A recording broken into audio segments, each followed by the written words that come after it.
Luluto nga po pala kami ng chicken at nilalagay na po ni ate yung tasty boy. Habang namimili po kasi kami, nag-grade po ako sa chicken kasi may nagtitinda. At mahal po ang titinda nila kaya si mami na lang gumawa. Ako po yung nag-request kay mami. Ayan po, nagsisimula na po sila magluto kasi po nakatulog ako. Pinakuluan po muna ni mami yung chicken para maluto hanggang loob. At pagkatapos po, pinagulang na ni mami sa chicken breading. Uy, breading daw.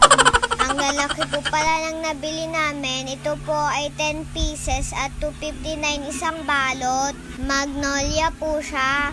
At lalagyan po ulit ng Tasty Boys kasi kulang. Nagkamali na naman ang ate nyo, girl. Tasty Boys daw. At ang sunod naman po ay ilalagay na sa pinainit na mantika. At isa-isa po nilalagay na ni mami yung mga chicken para maluto na agad. Ang aga po pala namin namili.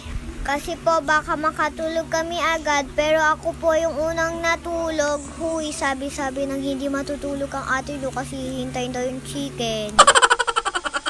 Chicken lang po talaga yung hinihintay ko pero ako po talaga yung unang nakatulog. Ako po yung nagsabi ng hindi ako matutulog kasi hintayin ko yung chicken. At ayan po, sunog na. Joke lang.